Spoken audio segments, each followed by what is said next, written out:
Hello everyone and welcome back to the class. आज की marathon में हम डिस्कस करने वाले हैं अकाउंटेंसी के इस टॉपिक को जिसका नाम है बैंक रिकन्सिलिएशन स्टेटमेंट। ठीक है। आज बीआरएस की क्लास में हमने टोटल 100 एमसीक्यूज़ को डिस्कस करना है। It will be a marathon, a long class, so be with me till the end of this video. So many of your doubts will be solved in this video. BRS में mainly मैंने इस MCQs को 5 divisions में cover किया हुआ है। ठीक है, जिसमें आपके थ्योरेटिकल, न्यूमेरिकल सारे कन्फ्यूजन्स जो हैं, सारे डाउट्स जो हैं वो सारे क्लियर हो जाने वाले हैं। ठीक है, तो बिल्कुल वीडियो के एंड तक मेरे साथ आपने रहना है। ये क्लास के बाद आपका बीआरएस जो है वो बिल्कुल रेडी हो जाएगा। ऑल राइट, तो चलिए शुरू करते हैं हम। सबसे पहले जो ग्रुप हमने बनाया है उसमें है फंडामेंटल्स एंड कंसेप्चुअल क्वेश्चंस। पहले 25 क्वेश्चन जो हैं वो इस बेसिस पे रहेंगे। All right, so let's start. Question number 1 is asking bank reconciliation statement is prepared to what? देखो, BRS का फुल फॉर्म पता है हमें क्या होता है? Bank reconciliation statement. Simple words में ये एक स्टेटमेंट है जो कैश बुक के बैंक बैलेंस और पासबुक के बैलेंस को मैच करने के लिए बनाई जाती है। देखिए, यहाँ कन्फ्यूजन क्या होता है कई बार कि कैश बुक जो होती है ये हमारी बुक होती है, ये बिजनेस मेंटेन करता है, और पासबुक क्या होती है? वो बुक जो बैंक मेंटेन करता है। अब लॉजिकली सोचो, अगर दोनों में सेम ट्रांजेक्शन हो रहे हैं तो बैलेंस तो सेम होना चाहिए, पर रियलिटी में सेम नहीं होता। क्यों? बिकॉज कई बार क्या होता है, चेक इशू किया पर अभी बैंक में प्रेजेंट ही नहीं हुआ, चेक डिपॉजिट किया पर बैंक ने क्लियर नहीं किया, बैंक ने चार्जेस काट लिए हमें बताया ही नहीं, बैंक ने इंटरेस्ट क्रेडिट किया पर एंट्री नहीं डाली। तो इन सब चीज़ों की वजह से डिफरेंसेस आ जाते हैं, और इसी डिफरेंसेस को समझने के लिए हम बीआरएस बनाते हैं। ठीक है, अब क्वेश्चन में आपको पूछा गया है कि बीआरएस स्टेटमेंट प्रिपेयर क्यों किया जाता है। अब ऑप्शन वाइज हम लोग इसे डिकोड करते हैं। ऑप्शन ए बोल रहा है टू फाइंड द प्रॉफिट। अरे प्रॉफिट निकालने के लिए तो हमारे पास trading account, profit and loss account है। बीआरएस का प्रॉफिट से कोई डायरेक्ट रिलेशन नहीं है, इसलिए ये ऑप्शन आपका गलत है। फिर आपको बोला गया है टू रेक्टिफाई एरर्स। देखो, बीआरएस जो है वो एरर फाइंड करने में हेल्प करता है, बट इंपॉर्टेंट पॉइंट आपने रखना है कि बीआरएस एरर को करेक्ट नहीं करता, वो सिर्फ डिफरेंस को एक्सप्लेन करता है। करेक्शन कहाँ होती है? कैश बुक में जर्नल एंट्री से। इसलिए ये ऑप्शन भी जो है पार्शियली रिलेटेड है, बट मेन पर्पज इसका नहीं है, इसलिए ये गलत है। ऑप्शन डी बोल रहा है to prepare trial balance. Trial balance prepare करते हैं हम लेजर अकाउंट के बैलेंस से, तो बीआरएस का ट्रायल बैलेंस से कोई लेना देना नहीं है। So the correct answer will B reconcile cash book and passbook balances. देखो, रिकनसाइल का मतलब क्या है? मैच करना, डिफरेंस एक्सप्लेन करना, दोनों बैलेंसेस को लॉजिकली इक्वल बनाना। बीआरएस का मेन ऑब्जेक्टिव ही यही होता है, कैश बुक बैलेंस और पासबुक बैलेंस के बीच का जो डिफरेंस है उसे एक्सप्लेन करना। Alright, so this will be the correct answer. Now question number 2, इसमें हमें पूछ रहे हैं बीआरएस इज प्रिपेयर्ड बाय, तो सही आंसर है ऑप्शन नंबर सी, बिजनेस। देखो, सबसे पहले एक बेसिक लॉजिक लगाते हैं। बीआरएस का पर्पस क्या था? कैश बुक और पासबुक के बैलेंस को मैच करना। अब सवाल है, कैश बुक कौन मेंटेन करता है? बिजनेस मेंटेन करता है। पासबुक कौन मेंटेन करता है? बैंक करता है। तो अगर डिफरेंस आएगा तो टेंशन किसको होगी? जाहिर सी बात है, बिजनेस को होगी। बैंक को तो कोई टेंशन लेने की ज़रूरत नहीं है, बैंक के रिकॉर्ड्स तो उनके हिसाब से करेक्ट ही चल रहे हैं, है ना। इसलिए सही आंसर आपके पास ऑप्शन नंबर सी रहेगा, बिजनेस। बिजनेस ही अपनी कैश बुक को बैंक के स्टेटमेंट के साथ मैच करता है, इसलिए बीआरएस को प्रिपेयर कौन करता है? बिजनेस करता है। All right, now question number 3, इसमें हमें पूछ रहे हैं debit balance as per cash book means what. देखो, यहाँ पर एक इंपॉर्टेंट कंसेप्ट है, थोड़ा ध्यान से सुनना। कैश बुक में बैंक अकाउंट का डेबिट साइड क्या रिप्रेजेंट करता है? जब पैसा बैंक में डिपॉजिट होता है और जब कस्टमर से चेक रिसीव होता है। अब जरा अकाउंटिंग रूल याद रखो, bank account is a personal account, when money comes in bank we needs to debit it. So अगर कैश बुक में डेबिट बैलेंस है तो इसका मतलब क्या हुआ कि बिजनेस के पास बैंक में पैसा पड़ा हुआ है, it is a positive balance, है ना। So correct answer will be option number B, bank balance. मतलब पैसा बैंक में अवेलेबल है, बिजनेस का फेवरेबल बैलेंस बना हुआ है। All right, now credit balance as per passbook indicates what. So again ध्यान से सुनो, पासबुक बैंक की बुक होती है, ये यहाँ पर्सपेक्टिव जो है उल्टा हो जाता है। बैंक के लिए बिजनेस एक कस्टमर है, कस्टमर का पैसा बैंक के लिए एक लायबिलिटी है। तो अगर पासबुक में क्रेडिट बैलेंस है तो इसका मतलब क्या हुआ कि बैंक के हिसाब से उस बिजनेस का पैसा बैंक के पास है, मतलब बिजनेस के लिए तो पॉजिटिव बैलेंस है और फेवरेबल बैलेंस है ना। तो सही आंसर ऑप्शन नंबर बी रहेगा, favourable balance. All right, now if no difference exist BRS balance will be what. ज़रा लॉजिकली सोचो, अगर कैश बुक और पासबुक में कोई डिफरेंस ही नहीं आ रहा तो दोनों बैलेंस क्या होंगे? सेम होंगे, है ना। अब बीआरएस का काम क्या था, डिफरेंस को एक्सप्लेन करना। अगर डिफरेंस ही नहीं है तो बीआरएस बनाने की तो ज़रूरत ही नहीं है, और अगर बनाते भी हो तो रिजल्ट क्या आएगा, सेम बैलेंस। इसीलिए equal to cash book balance equal to passbook balance, दोनों ही है ना, यही आएगा। तो अल्टीमेट आंसर हमारा क्या रहेगा, option number D, both B and C, ये सही रहेगा। Now bank statement is prepared by whom. अब बैंक स्टेटमेंट कौन प्रिपेयर करता है, पहले ये सवाल आता है बैंक स्टेटमेंट होता क्या है। बैंक स्टेटमेंट मतलब होता है पासबुक। ये एक रिकॉर्ड है जो बैंक अपने कस्टमर को देता है, जिसमें लिखा हुआ होता है कितना पैसा डिपॉजिट हुआ, कितना निकला, कितने चार्जेस कटे, इंटरेस्ट मिला, करंट बैलेंस कितना है। अब सवाल ये है कि इसे मेंटेन कौन करेगा, जाहिर सी बात है इसे बैंक करेगा। बिजनेस अपनी बुक मेंटेन करता है, वो होती है कैश बुक। सो बैंक अपनी बुक मेंटेन करता है, उसे क्या कहते हैं, पासबुक या फिर bank statement. So correct answer will be option number C. All right, bank will be maintaining it. Now favourable balance means what. यहाँ एक बड़ा इंपॉर्टेंट कंसेप्ट आता है। फेवरेबल बैलेंस का मतलब होता है बिजनेस के पास बैंक में पैसा है, पॉजिटिव बैलेंस है। अब ये कैसा दिखेगा, देखो कैश बुक के केस में क्या होगा, कैश बुक में जब bank account debit balance show करता है मतलब पैसा बैंक में है, सो कैश बुक का डेबिट बैलेंस जो है वो फेवरेबल होता है। अब पासबुक के केस में क्या है, पासबुक बैंक की बुक होती है, बैंक के लिए कस्टमर का पैसा लायबिलिटी है, इसलिए जब पासबुक में क्रेडिट बैलेंस होता है मतलब कस्टमर के पास पैसा बैंक में है, सो पासबुक का क्रेडिट बैलेंस फेवरेबल होता है। ठीक है, इसलिए आपका सही आंसर क्या रहेगा, कैश बुक का डेबिट बैलेंस ये भी सही है और पासबुक का क्रेडिट बैलेंस ये भी सही है। तो both A and C, option number D जो है वो हमारा फाइनल आंसर रहेगा। फिर आपको पूछ रहे हैं unfavourable balance means what. Unfavourable balance का मतलब क्या होता है, देखो अनफेवरेबल का मतलब क्या होता है कि बिजनेस के पास पैसा नहीं है और बैंक से ज़्यादा पैसा यूज़ कर लिया है, इसे हम क्या कहते हैं, ओवरड्राफ्ट। ठीक है, ओवरड्राफ्ट का मतलब बैंक ने बिजनेस को टेम्परेरी लोन दिया था, अकाउंटिंग व्यू से कैश बुक में क्रेडिट बैलेंस रहेगा उसका और पासबुक में डेबिट बैलेंस रहेगा, दोनों केस में सिचुएशन जो है वो नेगेटिव रहेगी। All right, now BRS is generally prepared, कब कैसे प्रिपेयर की जाती है, देखो प्रैक्टिकल वर्ड में देखो, हर दिन बीआरएस बनाना प्रैक्टिकल नहीं है, वीकली भी नॉर्मल नहीं होता। तो जनरली होता क्या है, हर मंथ के एंड पे बैंक स्टेटमेंट आता है, उसको मैच करने के लिए बीआरएस बनाया जाता है, इसलिए मोस्ट कॉमन फ्रीक्वेंसी जो है वो रहती है मंथली। ठीक है, option number C will be the answer. Which is not a cause of difference, इनमें से कौन सा डिफरेंस का कॉज एक नहीं है। देखो बीआरएस में डिफरेंस कब आता है, जब बैंक और बिजनेस के रिकॉर्ड्स में टाइमिंग या इन्फॉर्मेशन का डिफरेंस हो। अब ज़रा एक एक करके ऑप्शंस को डिकोड करते हैं। ऑप्शन ए आपको बोल रहा है आउटस्टैंडिंग चेक। अब चेक इशू किया पर बैंक में प्रेजेंट नहीं किया तो डिफरेंस तो आएगा। आपको पूछा गया है नॉट अ कॉज, जिससे नहीं आए वो बताना है। फिर है बैंक चार्जेस, बैंक ने चार्जेस काट लिया, बिजनेस को पता नहीं है, इससे भी डिफरेंस आएगा। डायरेक्ट डिपॉजिट, बैंक ने डायरेक्ट बैंक में पैसा डाल दिया, बिजनेस में एंट्री नहीं हुई, इससे भी डिफरेंस आएगा। सही आंसर है डेप्रिसिएशन। डेप्रिसिएशन क्या है, एसेट की वैल्यू को कम करना, इसका बैंक से कोई लेना देना ही नहीं है, तो डेप्रिसिएशन एंट्री जो है बैंक बैलेंस को अफेक्ट नहीं करती, इसलिए ये बीआरएस का कॉज बनती है। ओके, नाउ 11th क्वेश्चन, इसमें पूछ रहे हैं BRS is a part of what. देखो सबसे पहले एक इंपॉर्टेंट बात समझो, बीआरएस कोई अकाउंट नहीं है, बीआरएस कोई लेजर भी नहीं है और बीआरएस फाइनल अकाउंट का पार्ट भी नहीं है। तो फिर बीआरएस है क्या, बीआरएस है एक रिकंसिलिएशन स्टेटमेंट। इसका काम क्या है, कैश बुक और पासबुक के बीच का जो डिफरेंस है उसको एक्सप्लेन करना, एरर को डिटेक्ट करना, फ्रॉड को अवॉइड करना और इंटरनल चेकिंग सिस्टम को कंट्रोल बनाना। तो अब सोचो ये सब कौन सा फंक्शन बना रहा है, ये बना रहा है आपका इंटरनल कंट्रोल का फंक्शन। ठीक है, so option number C will be the correct answer. Okay, now which book records bank column, कौन सी बुक जो है वो बैंक कॉलम को रिकॉर्ड करती है। ज़रा बेसिक के ये अकाउंटिंग का जो बेसिक स्ट्रक्चर है उसको समझते हैं। कैश बुक में दो चीज़ें रिकॉर्ड होती हैं, एक कैश ट्रांजैक्शन और एक बैंक ट्रांजैक्शन, इसलिए कैश बुक में एक स्पेशल कॉलम होता है जिसे हम कहते हैं बैंक कॉलम। ठीक है, लेजर में अलग अलग अकाउंट होते हैं, जर्नल में ओरिजिनल एंट्री होती है, ट्रायल बैलेंस सिर्फ बैलेंसेस का समरी होता है ना। तो पर बैंक का डेली ट्रांजैक्शन कौन रिकॉर्ड करता है, कहाँ रिकॉर्ड होता है, वो होता है कैश बुक में। So correct answer will be option number B. Now passbook is a copy of what. अब ज़रा एक इंटरेस्टिंग कंसेप्ट समझो, बैंक के बुक्स में हर कस्टमर का एक अलग अकाउंट होता है, जैसे बिजनेस के लेजर में बैंक अकाउंट होता है वैसे ही बैंक के लेजर में कस्टमर का भी अकाउंट होता है।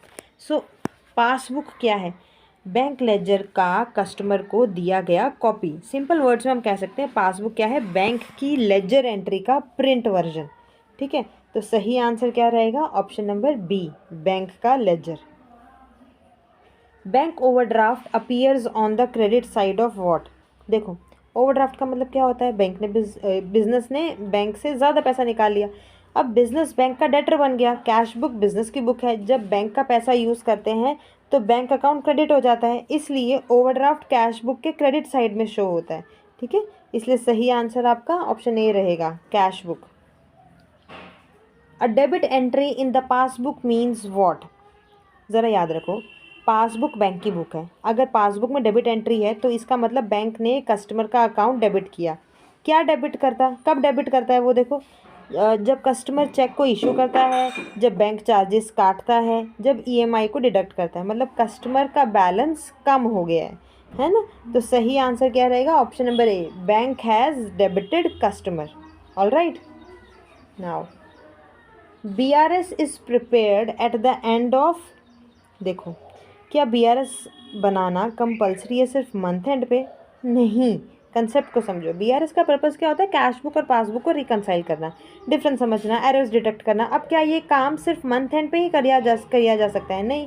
टेक्निकली बीआरएस कभी भी बनाया जा सकता है, पर प्रैक्टिकल वर्ड में जनरली मंथली बनाते हैं हम।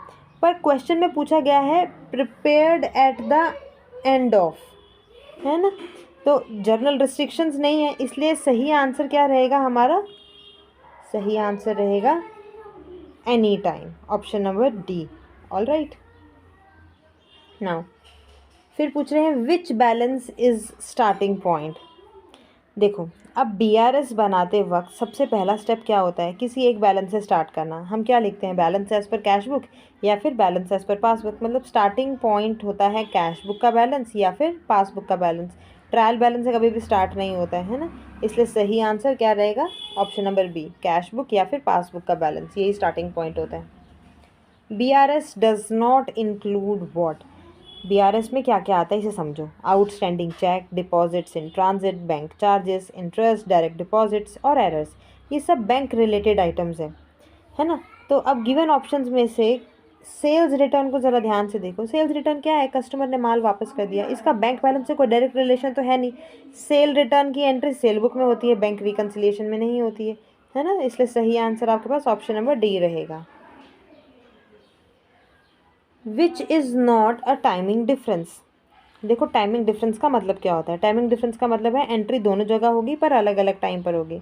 फॉर एग्जांपल, चेक इशू किया, बिजनेस ने एंट्री कर दी, बैंक ने भी प्रोसेस नहीं किया, ये क्या है, टाइमिंग डिफरेंस है। ठीक है, ज़रा एक एक ऑप्शन को देखते हैं। ए बोल रहा है cheque issued but not presented, ये टाइमिंग डिफरेंस है। चेक डिपॉजिटेड नॉट क्लियर्ड, ये भी टाइमिंग डिफरेंस है। बैंक चार्जेस, बैंक ने चार्ज काट लिया, बिजनेस को बाद में पता चला, ये भी timing temporary timing difference create करता है।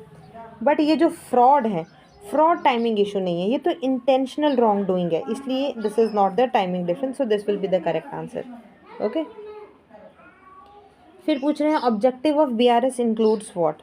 देखो, बीआरएस का ऑब्जेक्टिव सिर्फ बैलेंस मैच करना नहीं होता, इसके 3 मेजर ऑब्जेक्टिव होते हैं। सबसे पहले एरर्स, ये फ्रॉड्स को डिटेक्ट करना, अनएथोराइज्ड विड्रॉवल्स या फॉर्ज चेक्स आपके जो होते हैं उनको चेक करना, डिटेक्ट एरर, कोई रॉन्ग पोस्टिंग हुई, डबल एंट्री हुई, ओमिशन हुई, इसको देखना, verify bank balance, actual available funds कितने हैं, ट्रू फाइनेंशियल पोजीशन कितनी है, ये जानना है ना। इसलिए बीआरएस एक पावरफुल इंटरनल कंट्रोल टूल है। अगर बीआरएस रेगुलर बनाते हो तो फ्रॉड भी डिटेक्ट हो जाते हैं, एरर भी पकड़े जाते हैं, ट्रू बैलेंस भी पता चलता है, इसलिए सही आंसर हमारा क्या रहेगा, option number D, all of these. ठीक है, सब चीज़ों का ये पता चल जाता है इससे। Bank balance in trial balance is taken from what. सबसे पहले एक फंडामेंटल रूल समझो, ट्रायल बैलेंस किससे बनता है, लेजर अकाउंट के बैलेंस से। अब सवाल ये आता है कि लेजर में बैंक अकाउंट का बैलेंस कहाँ से आता है, कैश बुक के बैंक कॉलम से। अब इंपॉर्टेंट कंसेप्ट इसमें क्या है कि कैश बुक का बैंक कॉलम ही एक्चुअली बैंक अकाउंट का सब्सटीट्यूट लेजर होता है, इसलिए जब ट्रायल बैलेंस बनाते हैं बैंक बैलेंस उठाते हैं कहाँ से, कैश बुक से, पासबुक से नहीं। ठीक है, इसलिए सही आंसर ऑप्शन नंबर ए रहेगा, cash book. Which balance is favourable. Favourable का मतलब क्या होता है, बिजनेस के पास बैंक में पैसा अवेलेबल है। अब ज़रा चेक करते हैं, कैश बुक के केस में क्या होता है, डेबिट बैलेंस, मतलब बैंक में पैसा डिपॉजिट है तो वो फेवरेबल होता है। क्रेडिट बैलेंस के मतलब ओवरड्राफ्ट है तो वो अनफेवरेबल है। अब पासबुक में डेबिट बैलेंस का मतलब क्या होता है, ओवरड्राफ्ट यानी कि अनफेवरेबल, और क्रेडिट बैलेंस मतलब फेवरेबल, है ना। अब दिए गए ऑप्शंस में से सिर्फ एक ही करेक्ट आंसर जो हम लोगों को मिल रहा है वो क्या है, debit balance in cash book. Option number A, this will be the correct answer. Now 23 में हमें पूछ रहे हैं BRS हेल्प्स इन व्हाट। देखो BRS को सिर्फ मैचिंग टूल नहीं समझना चाहिए, ये एक बड़ा ही पावरफुल इंटरनल कंट्रोल सिस्टम है। क्या क्या करता है, इट प्रिवेंट इम्बेजलमेंट। इम्बेजलमेंट का मतलब एम्प्लॉइज़ ने पैसा चुरा तो नहीं लिया। अगर BRS रेगुलर बनाओगे तो अनऑथराइज्ड विड्रॉवल्स जो हैं वो पकड़े जाएंगे। चेकिंग एक्यूरेसी, कोई रॉन्ग पोस्टिंग तो नहीं हुई, डबल एंट्री तो नहीं हुई, कोई सेम अमाउंट की मिस्टेक तो नहीं, ये सब पकड़े जाते हैं। आइडेंटिफाइंग ओमिशंस, कभी एंट्री लिखना भूल तो नहीं गए, BRS में इमीडिएटली डिफरेंस आ जाएगा। इसलिए BRS का रोल जो है वो मल्टीपर्पज़ है, इसलिए ऑप्शन नंबर डी ऑल जो है वो हमें सही आंसर रहेगा। Direct debit by bank reduces the balance in what. देखो डायरेक्ट डेबिट बाय बैंक का मतलब क्या होता है, बैंक ने डायरेक्टली आपके अकाउंट से पैसा काट लिया है, ठीक है। ठीक है, फॉर एग्जांपल EMI के तौर पे, इंश्योरेंस प्रीमियम के तौर पे, या बैंक चार्जेस के तौर पे। अब क्या होता है, बैंक अपनी बुक में एंट्री कर देता है ना, मतलब पासबुक में बैलेंस रिड्यूस हो जाता है, पर बिजनेस को शायद अभी पता ही नहीं है, कैश बुक में एंट्री बाद में होगी, इसलिए इमीडिएट रिडक्शन कहाँ होती है, पासबुक में। सो सही आंसर क्या रहेगा, option number B. All right. Now 25th question is asking NSF cheque means what. So देखो NSF का फुल फॉर्म होता है नॉन सफिशिएंट फंड्स, मतलब कस्टमर के अकाउंट में पैसा नहीं था, चेक डिपॉजिट हुआ पर बैंक ने क्लियर नहीं किया, इसको हम क्या कहते हैं, डिसऑनर्ड चेक, ठीक है। So the correct answer will be option number B. All right, so now we are on another division 2। इसमें हम कवर करेंगे रीजंस फॉर डिफरेंसेस, इस पे बेस्ड MCQs को, ठीक है। तो 50 तक क्वेश्चंस जो हमारे इसी पे बेस्ड रहेंगे। 26 क्वेश्चन से शुरू करते हैं। इसमें मैं बोल रहे हैं check issued but not presented causes what. देखो एग्जाम्पल से आपको समझाती हूँ। बिजनेस ने किसी सप्लायर को चेक दिया, मान लो 10,000 का, तो बिजनेस क्या करेगा, अपनी कैश बुक में एंट्री कर देगा, बैंक कॉलम क्रेडिट कर देगा और बैलेंस कम हो जाएगा। अब सप्लायर ने अभी चेक बैंक में डिपॉजिट नहीं किया, मतलब कैश बुक में तो बैलेंस कम हो गया पर पासबुक में अभी कोई चेंज नहीं आया। तो अगर हम कंपैरिजन करें तो पासबुक का बैलेंस जो है वो ज़्यादा दिखेगा, कैश बुक का बैलेंस कम दिखेगा, इसीलिए passbook will be more than cash book. So option number A, this will be the correct answer. Okay, अब बोल रहे हैं cheque deposited but not cleared results in what. Again मान लो बिज़नेस ने customer को चेक रिसीव किया उससे 5,000 का, ठीक है। अब बिज़नेस क्या करेगा, कैश बुक में बैंक कॉलम को डेबिट कर देगा और बैलेंस इंक्रीज़ हो जाएगा। अब बैंक ने उस चेक को अभी तक क्लियर नहीं किया, मतलब कैश बुक में तो बैलेंस बढ़ गया पर पासबुक में अभी एंट्री नहीं हुई, तो कौन सा ज़्यादा आएगा, कैश बुक का बैलेंस ज़्यादा आएगा ना, इसीलिए सही क्या रहेगा, ऑप्शन बी जो है वो हमारा सही ऑप्शन रहेगा। ऑल राइट, अब इसके बाद आते हैं क्वेश्चन नंबर 28 पे। इसमें पूछ रहे हैं bank charges recorded only in passbook causes what. अब देखिए बैंक ने मान लो सर्विस चार्जेस हमारे काटे 500 रुपये के, बैंक ने क्या किया, अपनी बुक से पासबुक में डेबिट एंट्री कर दी और बैलेंस को रिड्यूस कर दिया, पर बिज़नेस को अभी कोई खबर ही नहीं है तो कैश बुक में एंट्री नहीं हुई होगी, इसलिए पासबुक का बैलेंस जो है वो कम हो गया और कैश बुक का बैलेंस वो सेम रहा, इसलिए सही आंसर हमारे पास क्या रहेगा, option number C, decrease passbook. Okay, next पूछ रहे हैं interest credited by bank increases what. मान लो बैंक ने आपको इंटरेस्ट दिया है 1,000 रुपये का, बैंक क्या करेगा, पासबुक में क्रेडिट एंट्री कर देगा और बैलेंस इंक्रीज़ हो जाएगा। अब बिज़नेस को भी फुल इन्फॉर्मेशन थी ही नहीं, कैश बुक में एंट्री बाद में होगी, इसलिए इमीडिएट इंक्रीज़ कहाँ हुआ, पासबुक में हुआ ना, इसलिए फाइनल आंसर क्या रहेगा, ऑप्शन नंबर ए, ओनली पासबुक बैलेंस इंक्रीज़ करेगा। अब हमें बोल रहे हैं direct deposit by customer increases what. मान लो कस्टमर ने डायरेक्टली बैंक में पैसा जमा कर दिया 8,000 का, अब बिज़नेस को भी इसके बारे में कोई खबर नहीं है तो बैंक क्या करेगा, पासबुक में क्रेडिट की एंट्री करेगा और बैलेंस को इंक्रीज़ कर देगा। अब कैश बुक में तो एंट्री तब होगी जब बिज़नेस को पता चलेगा, इसीलिए फ़िलहाल तो उसको कुछ पता नहीं है। तो as a result by the time increase पहले कहाँ होगा, पासबुक में होगा। इसलिए फाइनल आंसर क्या रहेगा हमारे पास, option number B. Alright, now standing instruction payment reduces what. Standing instruction का मतलब क्या होता है, देखो आपने बैंक को पहले से इंस्ट्रक्शन दे रखा है कि हर महीने ना ऑटोमेटिकली आपकी ईएमआई डिडक्शन करवा दे, इंश्योरेंस प्रीमियम जमा कर दे, ठीक है। अब आपकी एडवाइस से ये सब चीज़ें ऑटोमेटिकली बैंक जो है वो डिडक्ट करता है। अब होता क्या है, बैंक ने डायरेक्टली पैसा काट लेता है, बैंक अपनी पासबुक में डेबिट एंट्री कर देता है, बैलेंस जो है वो रिड्यूस हो जाता है। पर बिज़नेस को अभी पता ही नहीं होता है, कैश बुक में एंट्री बाद में होती है, इसलिए इमीडिएट डिडक्शन कहाँ होता है, पासबुक में, ठीक है। इसलिए फाइनल आंसर क्या रहेगा आपके पास, ऑप्शन नंबर ए। नाउ 32, इसमें हमें पूछ रहे हैं डिसऑनर्ड चेक डिक्रीजेज व्हाट। देखो कस्टमर ने ना मान लो चेक दिया था 5,000 का, बिजनेस ने क्या किया, कैश बुक में बैंक कॉलम में डेबिट कर दिया और बैलेंस इंक्रीज हो गया। अब बैंक ने चेक क्लियर नहीं किया, पैसा ही नहीं था, एनएसएफ का केस है। अब बैंक क्या करेगा, पासबुक में डेबिट एंट्री करेगा और बैलेंस को कम कर देगा। अब बिज़नेस को जब पता चला तो वो अपनी कैश बुक में भी तो रिवर्स एंट्री करेगा, मतलब पासबुक तो रिड्यूस है, कैश बुक भी रिड्यूस होगी, इसलिए दोनों में डिक्रीज आता है। इसलिए सही आंसर क्या रहेगा, option number C, both. Dividend collected by bank increases what. मान लो देखो कंपनी ने आपको डिविडेंड दिया, वो पैसा डायरेक्टली बैंक में क्रेडिट हो गया, बैंक क्या करेगा, पासबुक में क्रेडिट एंट्री करेगा और बैलेंस इंक्रीज हो जाएगा। बिजनेस को शायद अभी पता नहीं है, कैश बुक में एंट्री बाद में होगी, इसलिए इमीडिएट इंक्रीज कहाँ होता है, वो होता है पासबुक में, ठीक है। सो सही आंसर जो ऑप्शन बी रहेगा हमारे पास। अब बोल रहे हैं error in totalling cash book affects what. देखो यहाँ ना एक इम्पॉर्टेंट डिस्टिंक्शन है, टाइमिंग डिफरेंस और एरर डिफरेंस में एक फ़र्क होता है। अगर कैश बुक में टोटलिंग मिस्टेक हो गई है, मान लो कि 15,000 को गलती से आपने 12,000 लिख दिया, तो कैश बुक तो रॉन्ग हो गया, पर पासबुक अनअफेक्टेड रहेगा क्योंकि बैंक को क्या पता कि आपने गलती की है। इसलिए error in totalling cash book को अफेक्ट करता है, ठीक है, ओनली कैश बुक को।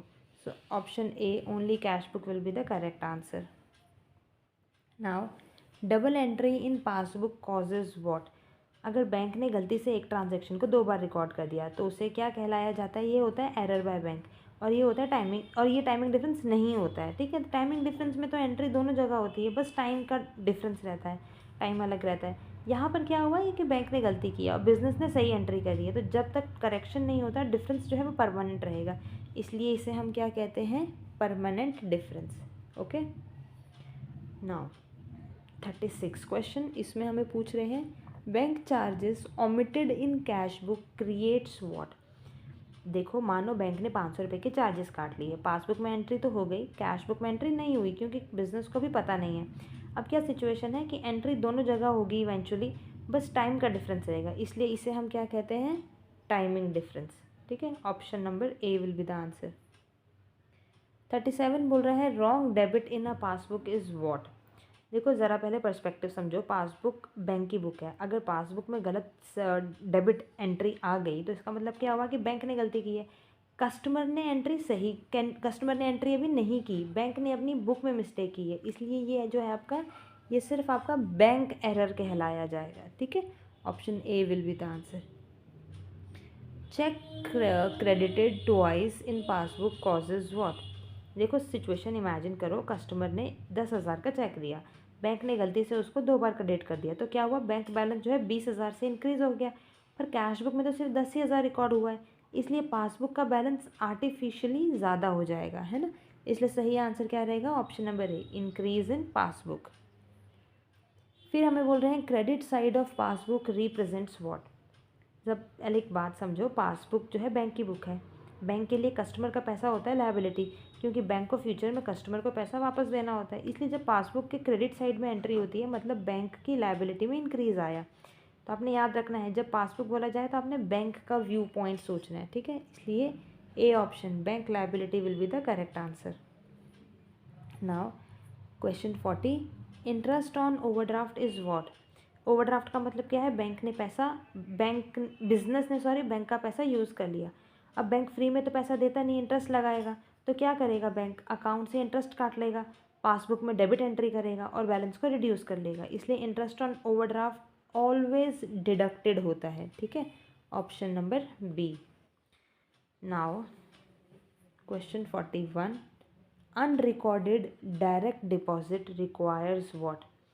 देखो कस्टमर ने डायरेक्टली बैंक में पैसा डिपॉजिट कर दिया 8,000, बैंक ने पासबुक में एंट्री कर दी, कैश बुक में एंट्री नहीं हुई क्योंकि बिजनेस को पता ही नहीं है। अब डिफरेंस आ गया, अब क्या करना चाहिए, सिर्फ बीआरएस में दिखाना इनफ नहीं है। क्यों? क्योंकि ये परमानेंट ओमिशन है, एंट्री कैश बुक में मिसिंग है, इसलिए कैश बुक में एडजस्टमेंट करना ज़रूरी है। मतलब कैश बुक को आपको अपडेट करना होगा, ठीक है। तो अब कहाँ ज़रूरत पड़ेगी, एडजस्टमेंट इन कैश बुक, ये करनी पड़ेगी आपको। 42 बोल रहा है बैंक एरर में बी वॉट। देखो ज़रा कंसेप्ट क्लियर करो, बैंक भी इंसान चला रहे हैं, है ना, मिस्टेक्स हो सकती है। बैंक एरर के जो टाइप हैं वो क्या क्या हो सकते हैं, ये हो सकता है रॉन्ग डेबिट, गलती से पैसा काट दिया, रॉन्ग क्रेडिट, गलती से पैसा डाल दिया, ओमिशन, भूल गए, इसलिए बैंक में सारे एरर हो सकते हैं, इसलिए ऑप्शन डी जो है वो सही आंसर रहेगा। विच रिड्यूसेस बैंक पासबुक बैलेंस। अब पासबुक मतलब बैंक्स व्यू आपने ध्यान रखना है, पासबुक में बैलेंस कब रिड्यूस होता है, जब बैंक डेबिट एंट्री करता है। तो अब ऑप्शन वाइज देख रहे हैं, सबसे पहले है बैंक चार्जेस, बैंक चार्जेस का मतलब बैंक ने पैसा काट दिया, बैलेंस रिड्यूस हो गया, तो यही सही आंसर है। एक बार बाकी भी देख ही लेते हैं। ऑप्शन बी बोल रहे हैं इंटरेस्ट क्रेडिटेड, तो इंटरेस्ट क्रेडिट का मतलब पैसा ऐड हुआ तो बैलेंस आपका इंक्रीज़ हो जाएगा, इसलिए ये गलत है। डी बोल रहा था deposit cleared, so cheque clear हुआ मतलब पैसा ऐड हुआ है, तो ये भी इंक्रीज़ का है साइन। डायरेक्ट डिपॉजिट तो पैसा डायरेक्टली ऐड हुआ है, तो ये भी इंक्रीज़ है, ठीक है। फाइनल आंसर आपका बैंक चार्जेस रहेगा। 44 हमें बोल रहा है टाइमिंग डिफरेंसेस आर व्हाट। देखो टाइमिंग डिफरेंस का मतलब क्या होता है कि एंट्री दोनों बुक्स में होगी पर अलग अलग टाइम पर होगी। For example check issued but not presented, आज डिफरेंस है, कल जब चेक क्लियर हो जाएगा तो डिफरेंस खत्म हो जाएगा, इसलिए टाइमिंग डिफरेंस ऑलवेज टेम्परेरी रहता है, ठीक है। Option number B will be the correct answer. फिर बोल रहे हैं cheque deposited but dishonoured later affects what. देखो ज़रा सिचुएशन को समझो। स्टेप 1 क्या है कि चेक डिपॉजिट हुआ है आपके पास, है ना, कैश बुक में एंट्री हो गई, बैलेंस इंक्रीज़ हो गया। अब बैंक ने क्या कर दिया, उसे डिसऑनर कर दिया, यानी एनएसएफ की कैटेगरी में डाल दिया। अब बैंक क्या करेगा, पासबुक में डेबिट एंट्री करेगा और बैलेंस को रिड्यूस करेगा। बिजनेस क्या करेगा, कैश बुक में तो रिवर्स एंट्री करी जाएगी, है ना, बैलेंस रिड्यूस करेगा। मतलब दोनों बुक्स अफेक्ट हो रही हैं आपकी यहाँ पर, तो इसलिए सही आंसर क्या रहेगा, option number A, both books are affected. All right. 46 पूछ रहा है ECS payments appears first in what. देखो ईसीएस का मतलब समझो, ईसीएस का मतलब होता है इलेक्ट्रॉनिक क्लियरिंग सर्विस, मतलब ऑटोमेटिक इलेक्ट्रॉनिक डिडक्शन। वही कोई ईएमआई की वजह से, एसआईपी की वजह से, इंश्योरेंस की वजह से, या कोई लोन की इंस्टॉलमेंट होगी। तो अब होता क्या है कि बैंक डायरेक्टली पैसा डिडक्ट कर लेता है, अपनी पासबुक में एंट्री कर देता है। अब बिजनेस को बाद में पता चलता है, कैश बुक में एंट्री बाद में होती है, इसलिए ईसीएस पेमेंट सबसे पहले पासबुक में अपीयर होता है। So option number B will be the correct answer. Direct debit for insurance premium is an example of what. देखो direct debit for insurance premium का मतलब होता है आपने बैंक को पहले इंस्ट्रक्शन दिया है कि हर month insurance premium automatically deduct कर लेना, इसको हम कहते हैं स्टैंडिंग इंस्ट्रक्शन। ये कोई एरर नहीं होता, ये ऑथराइज्ड ऑटोमेटिक पेमेंट होती है, ठीक है। So option B standing instruction will be the correct answer. Now 48 में पूछ रहे हैं entry omitted in cash book must be corrected by what. देखो अगर कैश बुक में एंट्री लिखना भूल गए तो ये क्या कहलाता है, एरर ऑफ ओमिशन। अब करना क्या होगा कि प्रॉपर रेक्टिफिकेशन एंट्री पास करनी होगी, कैश बुक को करेक्ट करना होगा। सिर्फ बीआरएस में शो करना इनफ नहीं माना जाएगा, बीआरएस सिर्फ डिफरेंस एक्सप्लेन करता है, करेक्ट नहीं करता है, ठीक है। इसलिए ऑप्शन ए रेक्टिफिकेशन आपको करनी पड़ेगी। अब 49 में पूछ रहे हैं ओवरड्राफ्ट इंटरेस्ट इंक्रीजेज व्हाट। देखो ओवरड्राफ्ट का मतलब बैंक बिजनेस जो है बैंक का पैसा यूज़ कर रहा है, इंटरेस्ट ऑन ओवरड्राफ्ट बिजनेस के लिए एक्सपेंस माना जाएगा। बैंक क्या करेगा, पासबुक में डेबिट एंट्री करेगा और बैलेंस को रिड्यूस करेगा, और बिजनेस क्या करेगा, कैश बुक में बैंक कॉलम को क्रेडिट करेगा और बैलेंस को रिड्यूस करेगा। इसलिए ओवरड्राफ्ट इंटरेस्ट जो है उसकी एंट्री कैश बुक के क्रेडिट साइड में आती है, इसलिए सही आंसर क्या रहेगा आपका, option number B, this will be the correct answer, ठीक। नाउ क्वेश्चन नंबर 50 हमें बोल रहा है temporary difference disappears after what. देखो सबसे पहले आपको पता होना चाहिए टेम्परेरी डिफरेंस का मतलब क्या होता है। इसका मतलब होता है कि एंट्री दोनों बुक्स में होगी, बस टाइम अलग है। फॉर एग्ज़ाम्पल मान लो cheque issued but not presented है, आज डिफरेंस है, कल जब चेक क्लियर हो जाएगा तो डिफरेंस आपका ऑटोमेटिकली ख़त्म हो जाएगा। इसीलिए टेम्परेरी डिफरेंस मतलब जो डिफरेंसेस हैं वो समय के गुज़रते ही वो डिसअपीयर हो जाते हैं, ठीक है। इसलिए सही आंसर हमारे पास ऑप्शन नंबर बी रहेगा, टाइम।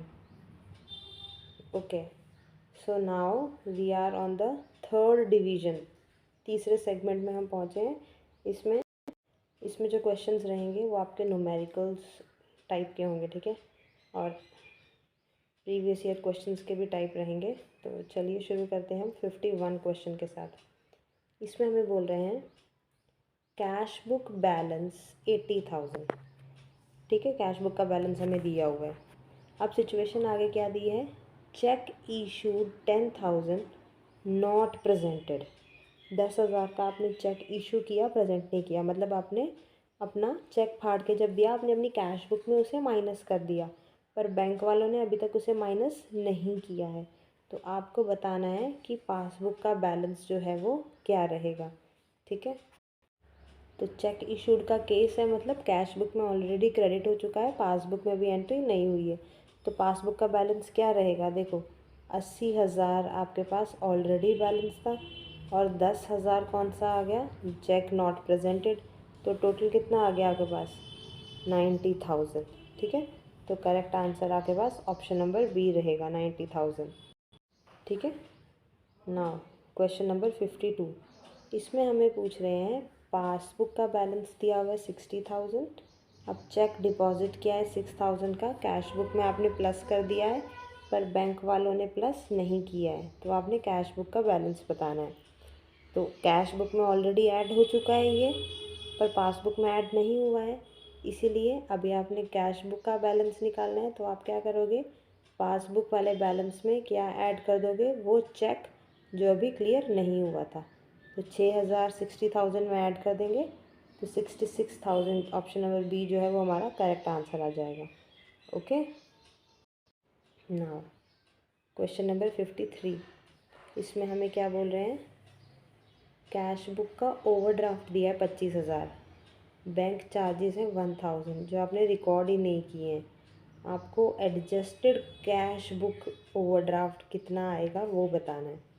अब देखो बैंक चार्जेस क्या हैं, बैंक के पासबुक में डेबिट करेगा और कैश बुक में अभी रिकॉर्ड हुआ ही नहीं है, और ऑलरेडी हमारे पास 25,000 का ओवरड्राफ्ट है। बैंक चार्जेस एक एक्सपेंस होते हैं, इससे क्या होगा, हमारा ओवरड्राफ्ट बढ़ जाएगा। तो हमारा न्यू ओवरड्राफ्ट क्या होगा, 25,000 में हम 1,000 को प्लस कर देंगे, तो 26,000 हमारा नया एडजस्टेड कैश बुक का ओवरड्राफ्ट रहेगा, ठीक है। Option number B will be the answer. अब 54 में आपको बोल रहे हैं पासबुक का ओवरड्राफ्ट दिया है 40,000, इंटरेस्ट ऑन ओवरड्राफ्ट 4,000 का था, वो आपने कैश बुक में रिकॉर्ड नहीं किया। अब आपने एडजस्टेड कैश बुक का ये ओवरड्राफ्ट बताना है।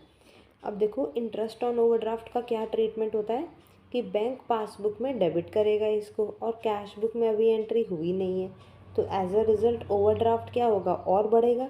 अब जब आप एडजस्टेड कैश बुक का ओवरड्राफ्ट निकालोगे तो ये 40,000 में 4,000 को और ऐड कर दोगे तो 44,000 आ जाएगा। So option number B will be the correct answer.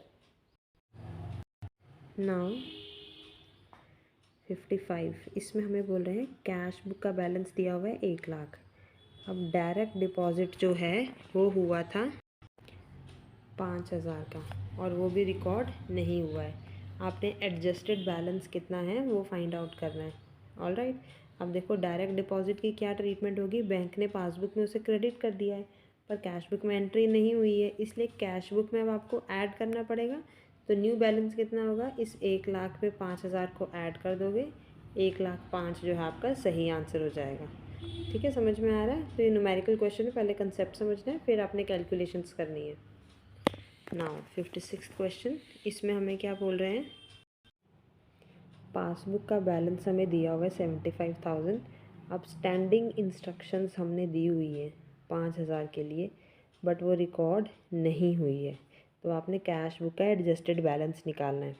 अब देखो स्टैंडिंग इंस्ट्रक्शंस का मतलब ऑटोमेटिक पेमेंट बाय बैंक, तो तो पासबुक में ऑलरेडी डिडक्ट हो चुका होगा, कैश बुक में एंट्री नहीं हुई है। तो मतलब जब आप एडजस्टेड कैश बुक निकालोगे तो ये 75,000 में से 5,000 को और माइनस करोगे, तो ultimate 70,000 will be the correct answer. ठीक है। नाउ कैश बुक का बैलेंस दिया है 50,000। अब चेक डिपॉजिट किया है आपने 8,000 का, बट वो हो गया डिसऑनर, रिकॉर्ड नहीं किया आपने इसको, तो एडजस्टेड बैलेंस आपने निकालना है। अब देखो डिसऑनर्ड चेक का मतलब क्या हुआ कि पहले कैश बुक में आपने इसको ऐड किया था, अब जब बैंक ने रिटर्न कर दिया तो कैश बुक में अभी एंट्री आपने फ़िलहाल नहीं की है, तो इसलिए हम क्या करेंगे, एडजस्टेड बैलेंस निकालने के लिए इसको सब्ट्रैक्ट करेंगे। तो 50,000 में से 8,000 को आप माइनस करोगे तो 42,000 जो है हमारा करेक्ट आंसर आ जाएगा। ठीक है। नाउ 58 में बोल रहे हैं पासबुक का बैलेंस दिया है, बैंक क्रेडिटेड डिविडेंड 10,000, 10,000 का डिविडेंड क्रेडिट किया है बैंक ने। ठीक है, क्रेडिट किया है मतलब प्लस किया है, बट उसको रिकॉर्ड नहीं किया हमने, तो कैश बुक का बैलेंस कितना आएगा वो निकालना है। तो देखो dividend credited by bank passbook में ऐड हो गया, कैश बुक में एंट्री नहीं है, इसलिए कैश बुक में हमें इसे ऐड करना पड़ेगा बैलेंस निकालने के लिए। तो 90,000 में 10,000 हम ऐड कर देंगे, तो 1 lakh will be the correct answer. Okay. Now अब कैश बुक का बैलेंस दिया 1,20,000, चेक इशू किया 20,000 बट नॉट प्रेजेंटेड, फिर चेक डिपॉजिट भी किया आपने 15,000 का, वो भी क्लियर नहीं हुआ, तो पासबुक का बैलेंस आपने निकालना है। ठीक है। अब ज़रा स्टेप बाय स्टेप करेंगे हम लोग। पहले केस में हमें क्या बोला है, cheque issued and not presented, तो पासबुक में अभी माइनस नहीं हुआ है, तो इसलिए हम क्या करेंगे, इसको ऐड करेंगे। दूसरा केस हमें क्या बोला था, check deposited but not cleared, तो कैश बुक में ऐड हो चुका है, पासबुक में ऐड नहीं है, तो हम इसे क्या करेंगे, सब्ट्रैक्ट करेंगे। तो 1,20,000 में से 1.20 के में हम क्या करेंगे, 20,000 को ऐड कर देंगे और 15,000 को माइनस कर देंगे। ठीक है, तो अल्टीमेटली हमारे पास 1,25,000 आ जाएगा। Option number B will be the answer. Now 60 में पूछ रहे हैं adjusted cash book and passbook still differ, तो रीज़न क्या हो सकता है। देखो एडजस्टेड कैश बुक बनाने के बाद सभी एरर और ओमिशन करेक्ट हो चुके होते हैं, पर फिर भी अगर डिफरेंस आ रहा है तो वो टाइमिंग डिफरेंस भी हो सकता है, कोई एंट्री अभी भी ओमिट हो सकती है, दोनों पॉसिबल है ना, इसीलिए टाइमिंग डिफरेंस भी और ओमिशन भी दोनों पॉसिबल है, तो option number D both A and C will be the correct answer. ठीक है, चलिए ऑल राइट, अब बढ़ते हैं हम अपने अगले डिवीजन की तरफ, जिसमें हमने क्या डिस्कस करना है, advanced and adjusted cash book methods. ठीक है, ये फाइनल डिवीजन है इस टॉपिक का, बाकी सारे क्वेश्चन इन्हीं पे बेस्ड रहेंगे आपके। ठीक है, चलिए 61 क्वेश्चन हमें कह रहा है adjusted cash book is prepared to remove what. देखो एडजस्टेड कैश बुक का पर्पज़ क्या होता है, कैश बुक में जो एंट्रीज रिकॉर्ड नहीं हुई हैं उनको ऐड या सब्ट्रैक्ट करना।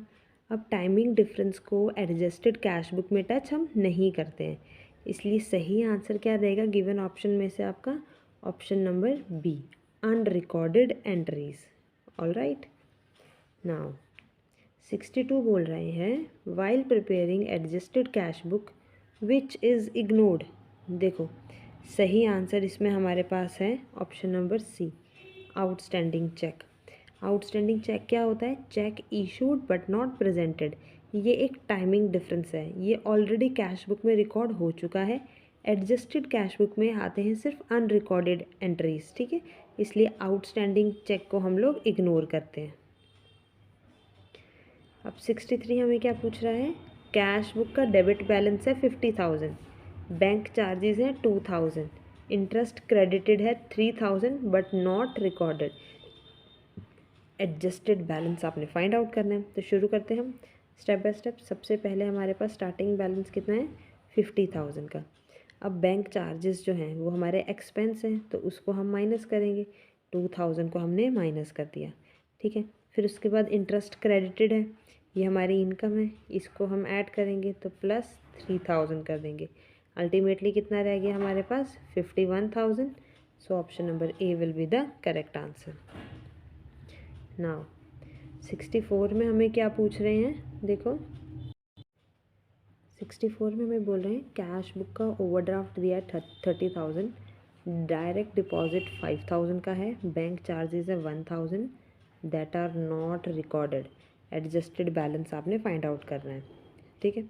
तो अब देखो ओवरड्राफ्ट का मतलब क्या हो गया, ओवरड्राफ्ट का मतलब हो गया क्रेडिट बैलेंस, ठीक है।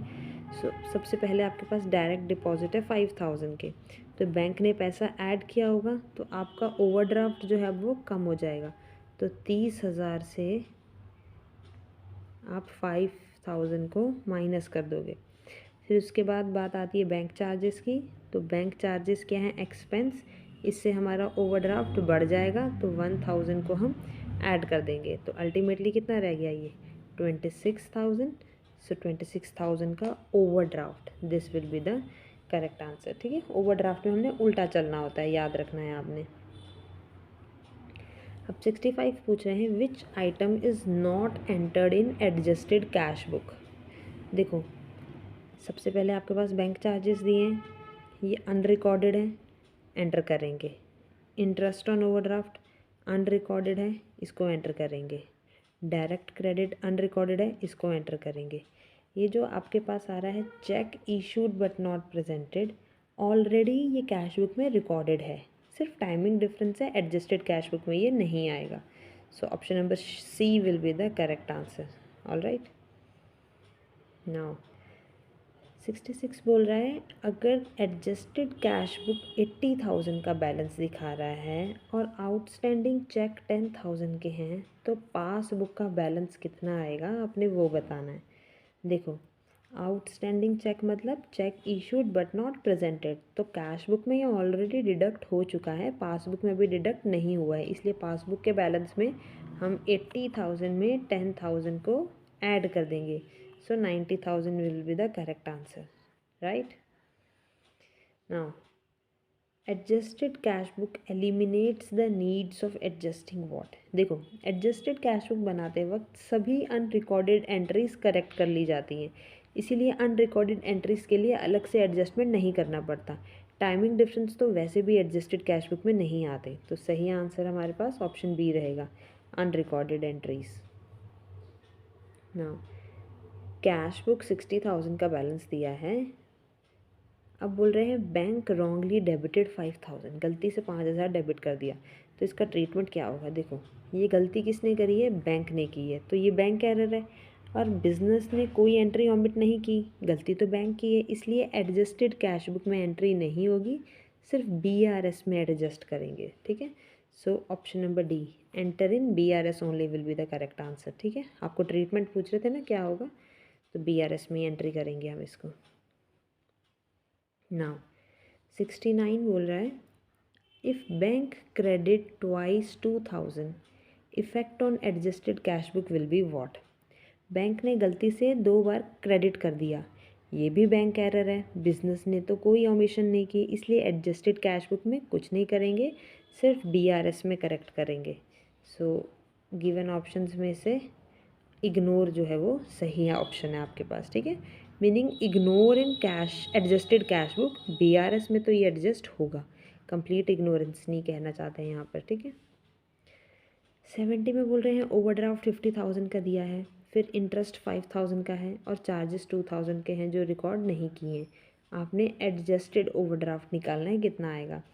देखो 50,000 का आपके पास ओवरड्राफ्ट है, इंटरेस्ट एक्सपेंस है हमारा, ओवरड्राफ्ट बढ़ जाएगा, 5,000 ऐड कर देंगे, फिर चार्जेस भी एक्सपेंस है, ओवरड्राफ्ट और बढ़ेगा, 2,000 को हम और ऐड कर देंगे, तो कितना आ गया, 50 में 7 को ऐड किया, 57,000 फाइनल आंसर हमारे पास आ जाएगा, ठीक है। 71 बोल रहा है adjusted cash book balance is always what. देखो एडजस्टेड कैश बुक बैलेंस का पर्पस क्या होता है, कैश बुक को करेक्ट करना और अनरिकॉर्डेड एंट्रीज़ को ऐड या सब्ट्रैक्ट करना, इसलिए एडजस्टेड कैश बुक बैलेंस जो है वो क्या होता है, एक corrected balance, option number B. 72 बोल रहा है cheque issued 15,000 not presented will appear in what.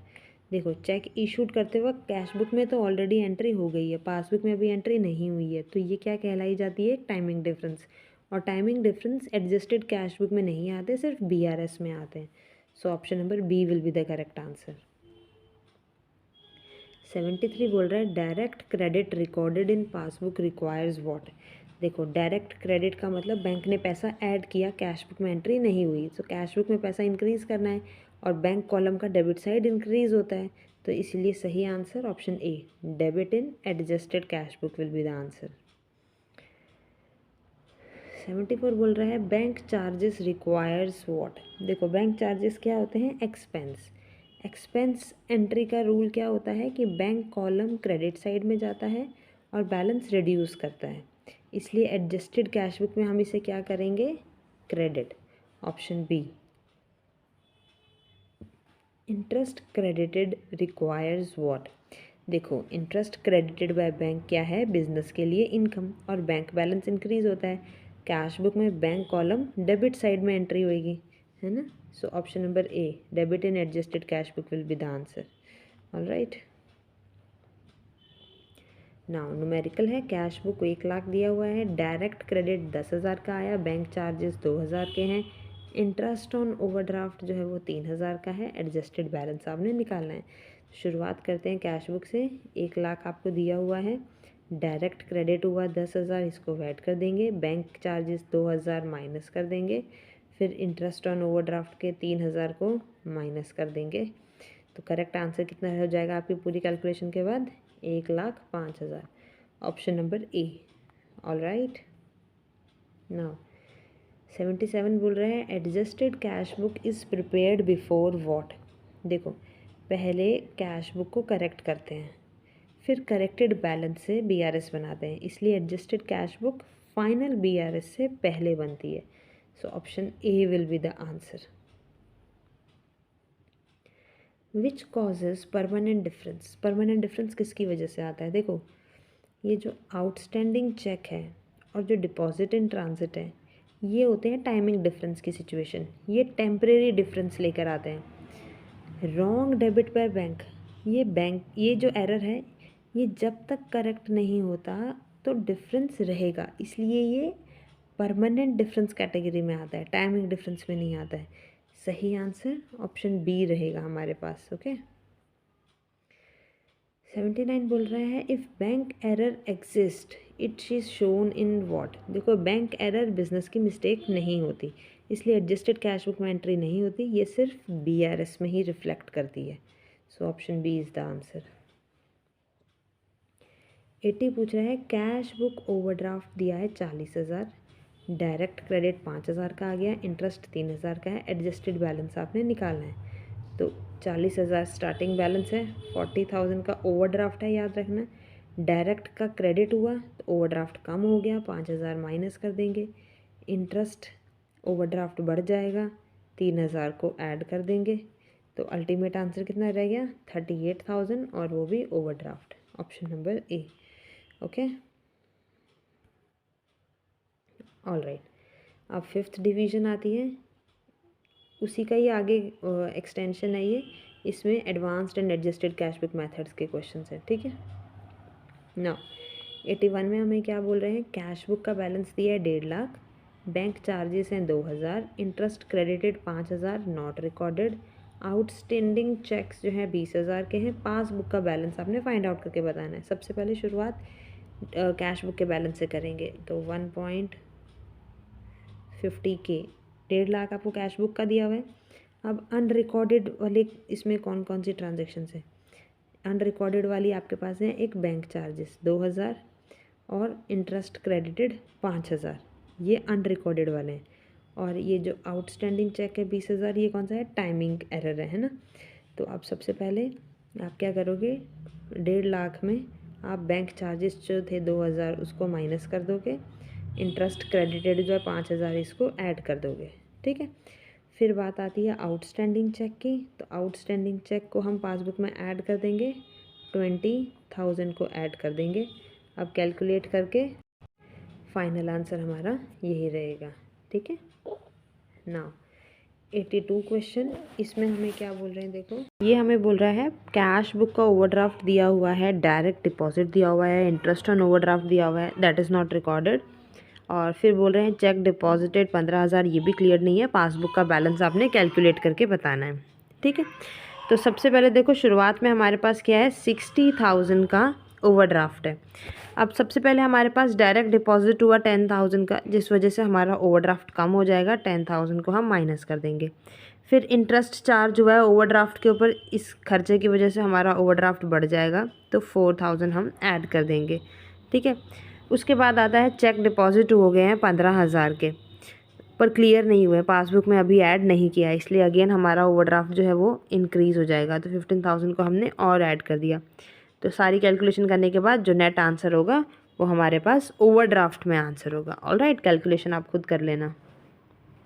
Now 83 में बोल रहे हैं एडजस्टेड कैश बुक का बैलेंस दिया हुआ है, cheque issued but not presented, check deposited not cleared, आपने पासबुक का बैलेंस कैलकुलेट करके बताना है।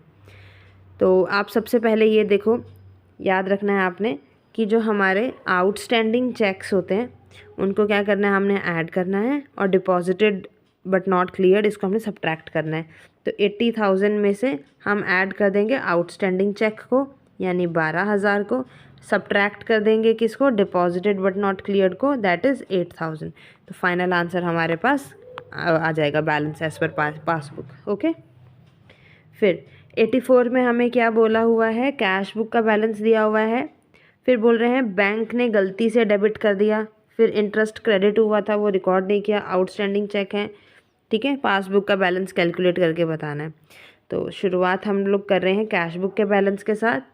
तो आपने इंटरेस्ट क्रेडिट करना है, एडजस्टेड कैश बुक निकालनी है आपने, तो इंटरेस्ट क्रेडिटेड नॉट रिकॉर्डेड, तो उसको 6,000 को हम ऐड कर देंगे, ठीक है। ये बैंक का एरर है, इसको हम लोग पहले एडजस्टेड कैश बुक में फ़िलहाल इग्नोर करते हैं। फिर उसके बाद बीआरएस की कुछ एडजस्टमेंट करेंगे, वो क्या था, 10,000 बैंक ने गलती से डेबिट कर लिया, तो हम क्या करेंगे, इसको 10,000 को ऐड कर देंगे। फिर हमारी आउटस्टैंडिंग चेक्स थे 25,000 के, उसको भी हम ऐड कर देंगे। तो फाइनल आंसर जो भी होगा वो हमारा बैलेंस एज पर पासबुक आ जाएगा। ओके, नाउ 85, इसमें हमें कैश बुक का ओवरड्राफ्ट दिया हुआ है, बैंक चार्जेस दिए हुए हैं, डायरेक्ट क्रेडिट दिया हुआ है, और डिपॉजिट इन ट्रांजिट दिया हुआ है। पासबुक का बैलेंस कैलकुलेट करके बताना है। तो 1,00,000 के ओवरड्राफ्ट से हम शुरुआत कर रहे हैं, बैंक चार्जेस थे तो उसको हमने 5,000 को ऐड कर देना है। याद रखना है आपने, ओवरड्राफ्ट में सब कुछ उल्टा उल्टा करना पड़ता है हमें, ठीक है। फिर डायरेक्ट क्रेडिट, ये देखो ऐड होना चाहिए था, बट क्योंकि ओवरड्राफ्ट है तो हम लोग उल्टा करेंगे, 20,000 को माइनस कर देंगे। फिर डिपॉजिट इन ट्रांजिट मतलब पासबुक में ऐड नहीं हुआ है, तो इससे हमारा ओवरड्राफ्ट और बढ़ जाएगा, तो 30,000 को हम और ऐड कर देंगे। जो नेट आंसर आएगा वो हमारे पास ओवरड्राफ्ट में ही आंसर आएगा, ठीक है। जब ओवरड्राफ्ट से शुरू होता है तो ओवरड्राफ्ट पे ही उसका अंत भी होता है। नाउ 86, इसमें हमें क्या दिया हुआ है, एडजस्टेड कैश बुक दी हुई है, बैंक एरर गलती से क्रेडिट कर दिया है, आउटस्टैंडिंग चेक है, डिपॉजिट इन ट्रांजिट है, पासबुक का बैलेंस आपने कैलकुलेट करना है। तो 90,000 से हम शुरुआत कर रहे हैं। सबसे पहले बैंक ने रॉन्गली क्रेडिट कर दिया 4,000 को, पासबुक ज़्यादा है तो हम क्या करेंगे, सब्ट्रैक्ट कर देंगे 4,000 को। फिर हमारे आउटस्टैंडिंग चेक्स हैं 10,000 के, इसको हम ऐड कर देंगे। फिर डिपॉजिट इन ट्रांजिट है, इसको हम माइनस कर देंगे। जो करेक्ट आंसर आ जाएगा वो हो जाएगा हमारा ये बैलेंस एज पर पासबुक।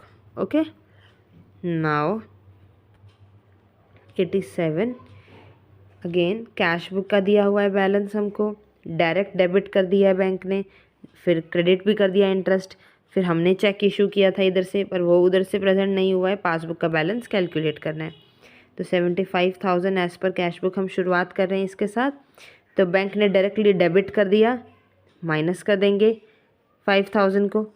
फिर इंटरेस्ट क्रेडिट कर दिया, 3,000 को हम ऐड कर देंगे। Check issued but not presented, हमने कैश बुक में माइनस कर दिया, बैंक वालों ने माइनस नहीं किया, तो हम इसको ऐड कर देंगे। जो नेट आंसर आएगा वो आ जाएगा हमारे पास balance as per passbook. Okay, now 88 में कैश बुक का ओवरड्राफ्ट दिया हुआ है, bank charges, direct deposit, outstanding cheque, passbook का बैलेंस आपने निकालना है, ठीक है। तो कैश बुक का बैलेंस दिया हुआ है 45,000, इसके साथ हम शुरुआत करेंगे, ठीक है। सबसे पहले हम क्या निकालेंगे, इसमें देखो हमारे पास क्या क्या दिया हुआ है, अनरिकॉर्डेड वाले ट्रांजेक्शन्स भी हैं और टाइमिंग एरर वाला, दोनों हमारे पास मिक्स है। सबसे पहले हम एडजस्टेड कैश बुक निकालेंगे। तो ये जो बैंक चार्जेस थे 2,000 के, इसको हम ऐड कर देंगे। ओवरड्राफ्ट का केस है इसलिए उल्टा चल रहे हैं। डायरेक्ट डिपॉजिट जो था 8,000 का, इसको हम माइनस कर देंगे। फिर आया हमारे पास आउटस्टैंडिंग चेक 6,000 के, इसको हम ऐड कर देंगे। ठीक है, जो नेट आंसर आएगा वो हमारे पास ओवरड्राफ्ट में ही आएगा। ठीक है, बैलेंस एज पर पासबुक हो जाएगा वो। उसके बाद 89, इसमें हमें एडजस्टेड कैश बुक दी हुई है, deposit in transit, outstanding cheques और बैंक रॉन्गली क्रेडिटेड 5,000। पासबुक का बैलेंस आपने निकालना है। तो 1,20,000 के साथ हम लोगों ने शुरुआत किया है कैश बुक के बैलेंस के साथ। तो सबसे पहले आपके पास क्या हुआ, बैंक ने रॉन्ग क्रेडिट कर दिया, गलती से क्रेडिट कर दिया, इसको हम माइनस कर देंगे। ठीक है, फिर उसके बाद आपके पास आउटस्टैंडिंग चेक थे 18,000 के, इसको हम ऐड कर देंगे। फिर डिपॉजिट इन ट्रांजिट है 15,000 के, इसको हम सब्ट्रैक्ट कर देंगे। जो नेट आंसर हमारे पास आ जाएगा वो हो जाएगा balance as per passbook. Okay, फिर क्वेश्चन नंबर 90, कैश बुक का बैलेंस हमें दिया हुआ है 50,000, बैंक चार्जेस दिए हैं, इंटरेस्ट क्रेडिटेड दिया है 4,000 का, check deposited but not cleared, check issued not presented और पासबुक का बैलेंस आपने कैलकुलेट करना है। तो सबसे पहले हमारे पास 50,000 कैश बुक के बैलेंस के साथ शुरुआत कर रहे हैं। एडजस्टेड कैश बुक निकालेंगे सबसे पहले हम। तो 1,000 का जो बैंक चार्जेस है ये हम इसे माइनस कर देंगे। 4,000 का जो इंटरेस्ट क्रेडिट किया इसको हम ऐड कर देंगे। ठीक है, अब हमने टाइमिंग एरर वाले देखनी है कौन कौन सी है। सबसे पहले हमारे पास ये आउटस्टैंडिंग चेक है। तो आउटस्टैंडिंग चेक कितने का है, ये हमारे पास 5,000 का है, इसको हम क्या करेंगे, ऐड कर देंगे। फिर check deposited but not cleared 7,000 के हैं हमारे पास ये, इसको हम सब्ट्रैक्ट कर देंगे। करेक्ट आंसर जो आ जाएगा वो हमारा पासबुक का बैलेंस आ जाएगा। ऑलराइट, समझ में आया आप लोगों को? ओके, अब इसके बाद जो क्वेश्चंस हैं, क्वेश्चन नंबर 91 से लेकर 100 तक, ये इसी तरह के क्वेश्चंस हैं same. Now I just want you to solve the questions and let me know the correct answers. तो आप लोग इन क्वेश्चंस को खुद सॉल्व करोगे और जो सही आंसर है वो मुझे कमेंट करके बताओगे कि क्या आया आपके पास। ठीक है, फिर हम लोग ये देखेंगे कि क्या आप लोगों की प्रैक्टिस सही तरीके से हुई कि नहीं हुई, समझ में आया कि नहीं आया। ऑलराइट, सो ये क्वेश्चन आप लोग देखो, इन्हें सॉल्व करो और in case you have any doubt तो आपने मुझे बताना है। ठीक है, ये क्वेश्चन नंबर 92 और 93 ये बिल्कुल उसी तरह के क्वेश्चंस हैं जिस तरह के अभी तक हम लोग सॉल्व करते आ रहे थे। तो ऐसे न्यूमेरिकल क्वेश्चंस भी एग्ज़ाम में आ सकते हैं। ठीक है, तो ये आप लोग स्क्रीनशॉट लेके आराम से सॉल्व कर सकते हैं या वीडियो को पॉज करके भी इसको सॉल्व कर सकते हैं। ठीक है, बट प्लीज़ इन सबको आपने सॉल्व करना है और फिर कमेंट करके मुझे ज़रूर बताना है आपने। ओके,